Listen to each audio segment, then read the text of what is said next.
బనకచెర్ల ప్రాజెక్టుతో ఏ రాష్ట్రానికి నష్టం లేదన్నారు ఏపీ మంత్రి నిమ్మల రామానాయుడు. బనకచెర్ల ప్రాజెక్టుపై పవర్ పాయింట్ ప్రెజెంటేషన్ ఇచ్చిన ఆయన రాజకీయాల కోసం ప్రాజెక్టుపై తప్పుడు ఆరోపణలు చేస్తున్నారని విమర్శించారు. గత 50 ఏళ్లుగా 3000 టీఎంసీల నీరు వృధాగా పోతుందని, అందులో నుంచి కేవలం 200 టీఎంసీల నీటిని వాడుకునేందుకు ఈ బనకచెర్ల ప్రాజెక్టు నిర్మాణం అన్నారు. అనుమతులు లేకుండానే ప్రాజెక్టుపై ముందుకు వెళ్తున్నామనడం కరెక్ట్ కాదన్నారు. బనకచెర్ల ప్రాజెక్టు వివాదం తెలుగు పాలిటిక్స్ లో హీట్ పుట్టిస్తుంది. బనకచెర్లతో తెలంగాణకు నష్టం కలుగుతున్నటువంటి కాంగ్రెస్, బీజేపీ మౌనంగా ఉంటున్నారని మాజీ మంత్రి హరీష్ రావు విమర్శించారు. అయితే బనకచెర్లతో ఎవరికి ఎలాంటి నష్టం జరగదంటూ ఏపీ మంత్రి నిమ్మల కౌంటర్ ఇచ్చారు.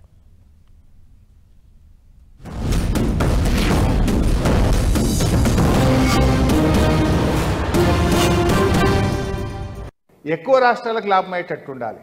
కానీ ఇప్పుడు ఏంటంటే చంద్రబాబు ఢిల్లీలో తన పెత్తనాన్ని ఉపయోగించుకొని అసలు తెలంగాణ రాష్ట్రానికి లబ్ధి లేకుండానే గోదావరి నదిని పైనుంచి కాకుండా కింద నుంచి పోలవరం నుంచే డైరెక్ట్ ఆంధ్రప్రదేశ్కు లబ్ధి అయ్యేటట్టుగా చేస్తుంటే ఈ రాష్ట్ర బీజేపీ మౌనం వహిస్తుంది. ఈ రాష్ట్రంలో అధికారంలో ఉన్న కాంగ్రెస్ కూడా మౌనం వహిస్తుంది. ఆరోపణల మీద ఉన్నటువంటి చూస్తే సాంకేతిక అంశాల మీద కంటే కూడా రాజకీయాల మీదే వారి శ్రద్ధ, దృష్టి, తపన కనిపిస్తున్నటువంటి పరిస్థితి అనే విషయాన్ని కూడా ఈ సందర్భంగా తెలియజేసుకుంటూ, అంటే ఆ రాష్ట్రంలో ఉన్నటువంటి అంతర్గత రాజకీయ పోరు కోసం పోలవరం, బనకచెర్లను ఉపయోగించుకోవడం ఎంతవరకు సమంజసమో తెలుగు రాష్ట్ర ప్రజల్ని కూడా ఆలోచించమని చెప్పేసి కూడా మీ ద్వారా కోరుతున్నానని చెప్పేసి తెలియజేసుకుంటూ